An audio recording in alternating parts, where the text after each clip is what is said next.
Waalaikumsalam. Gimana kabarnya? Alhamdulillah Bapak baik. Bapak sendiri bagaimana kabarnya? Alhamdulillah baik. Terus gimana kabarnya yang guru penggerak itu? Ini Pak yang jadi masalah. Saya ini di modul saya sekarang itu ada tugas tentang wawancara ke Bapak kepala sekolah. Nah, di sini kita membahas tentang dilema etika. Bagaimana mengambil sebuah keputusan sebagai seorang pemimpin. Ya. Saya pikir kalau kita mau mengambil keputusan, hal yang penting yang harus kita pikirkan adalah keputusan yang kita ambil ini tidak melanggar aturan. Jadi ini penting. Selagi keputusan ini tidak melanggar aturan, insya Allah juga tidak akan berdampak negatif buat kita. Kemudian juga di dalam mengambil keputusan, ini saya pikir juga kita harus memikirkan skala prioritasnya. Mana ini yang prioritas ini yang harus kita dahulukan, ataupun prioritas ini yang memberikan dampak yang baik dan memberikan dampak negatif yang sedikit terhadap sekolah kita. Saya kira itu. Terus Pak, kalau seandainya ada guru yang dia ini sangat berkompeten dalam mengajar, kemudian dia sangat menguasai apa yang dia ajarkan, tapi beliaunya ini sering terlambat masuk kelas, juga sering terlambat datang pagi hari, itu kira-kira bagaimana Pak solusinya? Ya, terkadang memang ada kondisi yang semacam itu, Mel. Ya tentunya pertama ini langkah saya biasanya saya panggil dengan percakapan apa dengan diskusi tatap muka, permasalahannya apa, kok sampai guru ini terlambat. Oh ternyata harus nungguin anaknya yang lagi sakit. Oh berarti kita kasih win-win solution. Tetapi kalau memang itu sudah menjadi kebiasaan, ya tentunya ini harus kita ingatkan dan terus kita ingatkan dengan cara yang bijak, karena bagaimanapun sebagai seorang guru kita itu punya tanggung jawab moral terhadap anak didik kita. Kalau kita ini bisa tertib, artinya kita bisa memberikan contoh yang baik kepada anak-anak. Karena apa? Guru itu kan juga punya kompetensi. Jadi ada kompetensi namanya kompetensi kepribadian. Jadi kalau guru ini memiliki kepribadian yang baik, artinya kan juga bisa memberikan contoh terhadap murid. Kalau gurunya ini terlambat, bagaimana kalau anak ini terlambat? Kan bisa juga ini akan menjadikan contoh. Saya akan terlambat besoknya. Kenapa guru ini terlambat? Nah, ini yang penting buat kita. Jadi kita juga perlu merefleksi diri. Kalau kita ingin menjadi anak kita juga anak didik kita yang baik, ya kita harus memperbaiki diri kita dari perilaku kita. Jadi solusinya kita panggil, kemudian kita kasih pengarahan, kita ingatkan supaya jangan sampai terlambat lagi. Terus gini Pak, kalau seandainya si anaknya Bapak yang tadi terlambat ini itu sakitnya itu sakit lumayan parah, yang mengharuskan Bapak atau Ibu ini tuh akhirnya tidak mengajar. Ini kira-kira solusi dari sekolah itu bagaimana Pak? Iya, bagaimanapun juga kita ini sebagai makhluk sosial, kita juga punya rasa empati, kita juga punya belas kasihan. Jadi ya kalau kondisinya semacam itu ya kita cari win-win solution. Artinya satu sisi ini tidak membuat guru ini menjadi terbebani dengan adanya bank yang ada di sekolah. Tapi satu sisi juga harus memperhatikan tanggung jawabnya sebagai seorang pendidik yang harus mengajar di sekolah. Jadi bisa guru ini harus setiap hari tetap hadir ke sekolah, tapi ceklok, dan untuk pembelajarannya bisa disiapkan di rumah, bisa melakukan pembelajaran lewat daring. Apalagi zaman sekarang kan ini udah zaman digital, Bu Mel ya. Jadi teknologinya dimasukkan Pak ya. Teknologinya untuk mengatasi masalah-masalah itu ya teknologinya harus kita masukkan. Jadi satu sisi guru ini tetap bisa menunggui anaknya sampai sembuh. Satu sisi juga hak sebagai seorang murid yang ada di sekolah ini bisa terpenuhi, yaitu melaksanakan belajar yang ada di sekolah. Meskipun harus dengan daring Pak ya. Iya, walaupun dengan daring itu tadi. Ya, gitu. Karena memang kondisinya memang kan beda, memaksa untuk kondisi semacam itu. Bagaimanapun juga kita kan, masa kita sebagai seorang kepala sekolah juga tidak punya empati untuk itu. Harus kita paksakan untuk ke sekolah. Jadi hak untuk anaknya si guru ini terpenuhi, hak untuk anak-anak yang di sekolah juga terpenuhi. Iya, ya harus demikian. Ya. Karena kan kita sebagai makhluk sosial, bagaimanapun juga kita kan juga harus punya rasa empati terhadap orang lain. Bagaimana kalau kondisi atau kasus semacam itu menerpa pada kita? Kan juga sulit diatasi, kan juga sulit buat kita. Nah, kalau kita punya solusi semacam itu, artinya dua sisi juga tidak merasa apa istilahnya terbebani ataupun merasa dirugikan. Berarti memang harus sangat panjang Pak ya pikirannya itu, kalau solusinya harus seperti ini untuk kepala sekolah. Iya, tentunya demikian. Kita sebagai seorang kepala sekolah itu mikirnya juga, ini kira-kira kita membuat solusi semacam ini dampaknya bagaimana? Kira-kira dampak negatifnya apa? Kira-kira dampak positifnya nanti lebih besar atau bagaimana? Jadi kita harus mikirkan dampak dalam pengambilan keputusan. Tapi yang dari awal saya sampaikan tadi harus juga sesuai dengan aturan. Gitu. Kalau sesuai dengan aturan, insya Allah ya. Saya pikir dibandingkan guru lain atau apa, tapi ternyata ada solusi lain di balik permasalahan yang saya tanyakan ini. Iya. Baik Pak, untuk pertanyaan selanjutnya yang saya tahu, hal-hal apa saja yang selama ini merupakan tantangan dalam pengambilan keputusan pada kasus-kasus dilema etika? Begini Mel, kalau kita lihat kondisi yang ada di sekolah kita ini kan, khususnya kepada guru-guru kan beragam. Ada kalanya memang sudah terbentuk menjadi seorang guru yang disiplin, yang tertib, masih kurang disiplin. Misal guru dalam pengumpulan perangkat pembelajaran. Ini kadang-kadang ada yang masih beberapa ini yang kurang disiplin dalam pengumpulan perangkat pembelajaran. Nah, ini juga tantangan buat kita, bagaimana supaya guru tersebut menjadi disiplin. Ini bisa kita buat cara-cara untuk mendisiplinkan, yang mana ini juga tidak menyinggung perasaan. Artinya bisa kita panggil orang tersebut atau guru tersebut, kemudian kita ingatkan dengan baik-baik. Kemudian juga kita berikan masukan, saran, mungkin ada kesulitan-kesulitan dalam pengumpulan perangkat pembelajaran. Ini juga kita bisa wadahi mungkin dengan adanya kegiatan MGMPS, ataupun guru tersebut diikutkan untuk mengikuti kegiatan MGMP di tingkat kabupaten.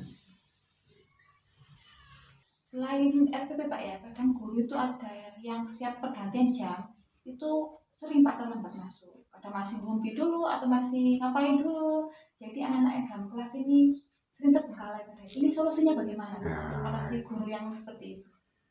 Ini tugas sebagai seorang kepala sekolah itu selain supervisi, kan juga ada monitoring. Jadi kita harus selalu memonitor kondisi yang ada di kelas itu bagaimana. Kalau saya pribadi ini biasanya saya ketika jam-jam pergantian ataupun awal setelah istirahat ataupun awal pembelajaran jam pertama, ini saya ingatkan kalau ada guru yang mungkin masih ngerumpi gitu.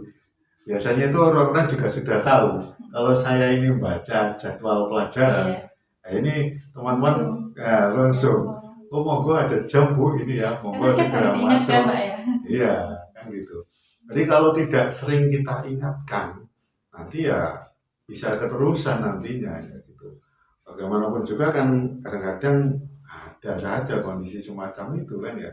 Jadi ya tugas kita harus selalu mengingatkan supaya pembelajaran ini bisa berjalan dengan lancar, bisa tepat waktu, ya harus kita ingatkan. Termasuk pula ketika pergantian-pergantian jam, ya kita bisa upayakan untuk keliling. Mana mungkin ada jam-jam yang kosong, kok masih ada guru yang ada di ruang guru. Ya, kita ingatkan, monggo ibu, monggo bapak untuk segera masuk. Jadi hak sebagai seorang murid untuk menerima pembelajaran yang ada di kelas ini juga bisa terpenuhi. Satu sisi juga kewajiban kita sebagai seorang guru untuk mengajar, untuk mendidik ini bisa kita laksanakan dengan baik. Terus seandainya seorang guru Pak ya, ini punya kasus, dia ini temperamental, Ya. ngajarnya memang bagus, semua materi dia kuasai, tapi dia bermasalah dengan masalah temperamental, suka mukul anak atau jirit Pak ya. Ini solusinya sebagai seorang kepala sekolah untuk guru yang seperti ini bagaimana? Nah ini harus kita memberikan pemahaman pada guru tersebut bahwasanya ada undang-undang yang harus kita taati. Di awal tadi saya menyampaikan bahwasanya kalau kita ingin membuat keputusan apa, kita melakukan sesuatu kan juga harus berdasarkan pada aturan. Kalau sampai ada guru melakukan suatu kekerasan, nyubit ataupun mukul, ini kan sudah melanggar aturan namanya, dan juga ada undang-undang perlindungan anak, ini bisa terkena kasus hukum nantinya. Nah supaya nanti tidak berlanjut, ya harus kita berikan pemahaman bahwasanya hal semacam ini juga tidak dibenarkan, kategori bullying, kategori perundungan, kekerasan fisik. Nah ini jangan sampai ini terjadi pada sekolah kita, karena kalau kita baca salah satu dosa besar seorang guru ataupun dosa besar guru yang ada di sekolah, salah satunya adalah perundungan. Nah ini jangan sampai terjadi di sekolah kita.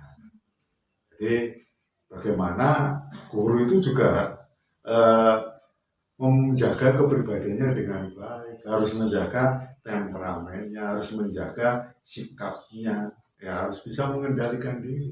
Bagaimanapun juga menghadapi anak yang kompleks, bisa latar belakangnya berbeda, sosialnya juga berbeda, mungkin juga tingkat kecerdasannya ini juga berbeda. Nah ini kan juga perlu kesabaran kita, ketelatenan kita untuk mendidik anak tersebut.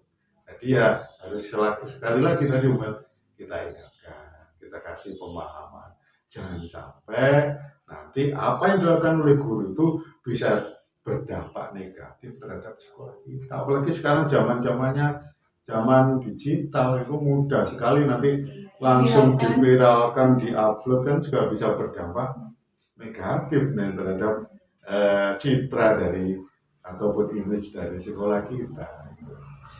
Terus gini Pak, untuk bullying kan bukan hanya fisik Pak ya. Itu kadang saya mendapati guru itu bukan hanya fisik tapi juga pakai suara. Jadi lebih ke bullyingnya itu secara verbal. Yang dia itu mengatakan bodoh atau apa kepada anak yang memang notabene kemampuannya rendah. Nah itu bagaimana Pak solusinya? Berarti tugas dari seorang kepala sekolah ini artinya juga masih perlu ditingkatkan lagi, bahwasanya pemahaman akan bullying itu sendiri, perundungan. Jadi guru ini juga harus paham bahwasanya kalau guru ini melakukan perundungan, maka ini akan berdampak terhadap hukum yang berlaku yang ada di Indonesia ini. Jadi kalau kita bicara perundungan kan kita meneladanya bisa verbal ataupun ucapan kita yang bisa juga menyakiti anak, ataupun perundungan sifatnya physical bullying. Nah ini juga ataupun juga mental, menjatuhkan mentalnya atau bagaimana. Ataupun juga bisa cyber ini. Jadi media-media lewat media sosial dengan kata-kata yang kurang baik. Nah ini guru juga harus diberikan pemahaman mengenai masalah perundungan semacam itu, karena ini sudah ada dasar hukumnya, sudah ada aturannya. Jadi kalau guru tidak mengikuti itu artinya masih mengacu pada guru yang zaman dulu, memukul, mungkin mencubit itu masih sifatnya permisi, masih bisa dimaafkan. Tapi sekarang kan sudah beda eranya. Kalau kita lihat kan, kalau dulu anak dipukul itu kan kebanyakan diam saja kan. Nah, kadang-kadang hanya diam. Kalau lapor ke orang tua bagaimana? Kan malah dimarahin orang tuanya. Zaman dulu kan sekarang dibalik. Kalau sekarang beda sudah. Karena bukan hanya itu, hanya sedikit aja bisa menjadi permasalahan. Lapor kepada orang tua, lapor pada polisi. Nah ini perlunya pemahaman kita untuk mendidik anak ini tidak dengan kekerasan. Artinya apa? Kita mendidik dengan kasih sayang supaya nanti hasilnya pun menjadi output yang memiliki output kasih sayang terhadap sama yang bullying Pak ya. Jadi bullying kan bukan hanya guru dan siswa, bisa juga antar siswa. Kira-kira untuk solusi biar tidak ada bullying di lingkungan sekolah ini bagaimana? Ini bisa kita programkan dengan adanya proyek juga bisa, Bung. Jadi selama proyek kita kan sistemnya pakai sistem blok kan gitu kan. Jadi bisa kita nanti laksanakan proyek itu khusus kita nanti membahas tentang bullying itu, diskusi-diskusi, membuat banner atau membuat semacam poster-poster, slogan-slogan, kemudian juga anak-anak bisa nanti ini bisa menjadi masukan yang baik, artinya nanti bisa kita masukkan program ini menjadi program di proyek penguatan profil pelajar Pancasila untuk kita mengangkat masalah bullying supaya apa di sekolah kita nanti bisa zero bullying, tidak ada bullying lagi, apalagi dengan siswa dengan siswa yang biasanya kita dapati ini kadang-kadang kan ada anak ini kebanyakan kan manggil nah ini dan yang saya dapat juga kadang-kadang anak ini hafal loh nama-nama orang tua yang ada di sekolah ini. Ini kan juga permasalahan gitu. Jadi ini kan kategori juga verbal nantinya. Nah, ini juga harus kita memberikan pemahaman kepada anak. Nanti bisa kita tindakan itu juga dalam proyek penguatan profil pelajar Pancasila mengangkat tentang bullying yang ada di sekolah. Biar semuanya juga tahu pentingnya pemahaman akan bullying dan juga bahayanya bullying ini juga sangat berbahaya nanti. Kasus-kasus di luar negeri bullying kadang-kadang anak sampai bunuh diri. Ya, ini yang harus kita waspadai. Berarti biar sekolah ramah anak itu benar terwujud Pak ya? Iya, ini penting. Jadi kita sebagai seorang pendidik bagaimana membuat anak ini bisa nyaman di sekolah, bisa enak, bisa tenang belajar di sekolah tanpa adanya tekanan, baik itu tekanan dari guru, ini tekanan dari siswa temannya sendiri. Nah, ini jangan sampai itu terjadi, karena nanti akan berdampak pada psikisnya. Pertanyaan selanjutnya Bapak, apakah Bapak memiliki sebuah jadwal tertentu dalam sebuah penyelesaian kasus dilema etika? Apakah Bapak langsung menyelesaikan di tempat atau memiliki sebuah jadwal untuk menyelesaikannya? Bentuk dan prosedurnya seperti apa? Ini Bu Mel, kalau kita lihat kasus-kasus ini kan kadang-kadang ada yang kasus itu sifatnya ringan, ada juga yang berat. Kalau ringan ini kalau bisa diselesaikan di tempat ya kita selesaikan di tempat.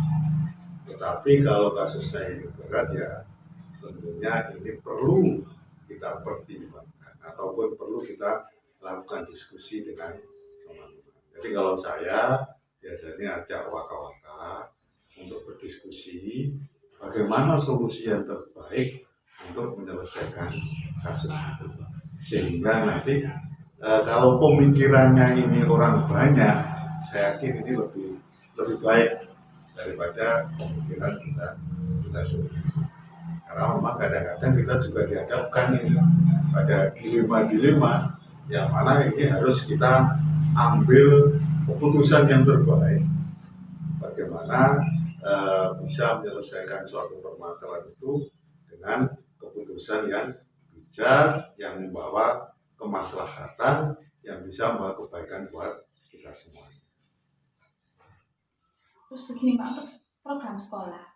Program sekolah ini kan otomatis sangat banyak Pak ya. Ini kalau seandainya untuk berjalannya program sekolah, apakah Bapak membutuhkan misalnya rekan yang lain untuk diajak diskusi atau untuk diajak memikirkan bagaimana program sekolah kita selanjutnya? Ya itu pasti benar. Jadi kita kan harus juga punya tim. Jadi tim untuk baik itu mulai dari perencanaan, baik itu dalam pelaksanaan ataupun evaluasi, ini juga kita harus membuat tim untuk melaksanakan program-program sekolah itu. Jadi kita harus diskusi untuk itu. Kadang-kadang kan juga ada masukan dari teman-teman, oh dibuat program ini Pak, bagaimana Pak? Nah, kita juga bisa diskusikan dengan tim tersebut. Bagaimana ini kalau program ini kita laksanakan pada tahun ajaran ini, kira-kira memberikan dampak yang besar terhadap perkembangan sekolah kita, terhadap anak didik kita atau tidak, ataupun dampak negatifnya bagaimana. Ini kita juga biasanya saya ini mengajak wakil untuk ataupun tim tadi untuk mengajak untuk diskusi memutuskan keputusan yang terbaik mengenai program-program tadi. Apakah ada jadwal itu sendiri Pak untuk program-program ini harus berjalannya kapan? Harus direncanakan itu kapan? Oh iya, biasanya itu ada. Biasanya itu kalau di awal-awal tahun pelajaran, jadi kita kumpul untuk tim ini untuk memutuskan program apa saja, apakah ini program budaya sekolah, pembiasaan-pembiasaan yang ada di sekolah, ini kita itu apa, supaya nanti kalau sudah fix, sudah baik kita sampaikan nanti pada teman-teman guru, nanti kita juga diskusikan kembali, mungkin ada masukan lebih baik lagi, baru nanti kita rapatan lagi dengan komite, dengan yayasan, kemudian nanti kita sosialisasikan kepada wali. Gitu. Itu berjalan terus Pak ya? Iya, harus tiap tahun ini iya berkesinambungan. Jadi juga ada mulai dari perencanaan tadi bagaimana. Ya, kita jadwalkan, kemudian sampai dengan sosialisasinya kepada murid, kepada orang tua, ini bagaimana program tersebut. Sehingga apa? Semuanya juga nantinya kalau tahu akan program yang ada di sekolah ini punya tanggung jawab, punya rasa memiliki, akhirnya bareng-bareng ada kerjasama antara baik itu pemangku kepentingan ataupun dengan siswa, sehingga program ini bisa berjalan dengan baik. Artinya harus benar-benar melibatkan semua Pak ya? Iya, guru, iya. siswa, tapi juga yang berkaitan dengan seperti yayasan, orang tua. Iya, karena memang kita kan namanya lembaga ini. Jadi lembaga kan bukan hanya kita saja, guru saja di sekolah. Di sini kita juga ada komite, ada yayasan yang mempekerjakan kita kan. Karena kita kan di bawah yayasan. Jadi juga semuanya harus kita libatkan sehingga nanti semuanya tahu program-program kita itu apa, kemudian apa yang harus kita lakukan, dan nantinya biar semuanya tadi yang saya sampaikan di awal tadi punya tanggung jawab, punya rasa memiliki, dan nantinya sama-sama bareng-bareng untuk bisa mendukung, paling tidak mendukung dan bisa melaksanakan program tersebut. Alhamdulillah Pak, saya berterima kasih banyak kepada Bapak karena sudah membantu saya dalam memahami bagaimana menjadi seorang pemimpin itu seperti apa, bagaimana dilema etika itu seperti apa, dan solusinya bagaimana. Ya mudah-mudahan nanti lancar Mel ya, program untuk guru penggeraknya sampai dengan selesai, dan nanti juga dampaknya nanti dengan bisa menjadi semacam agen perubahan yang ada di sekolah, biar nanti sekolah kita juga bisa lebih baik lagi, bisa menyampaikan kepada teman-teman atau pada rekan-rekan kita, atau bisa menyampaikan kepada anak-anak, sehingga nanti ada perbaikan dan menjadi agen perubahan terhadap sekolah kita. Terima kasih banyak Pak. Itu tidak terlepas dari dukungan Bapak Iya. juga. Terima kasih Pak. Sama-sama. Saya akhiri dulu Pak ya. Assalamualaikum warahmatullahi wabarakatuh. Waalaikumsalam warahmatullahi wabarakatuh.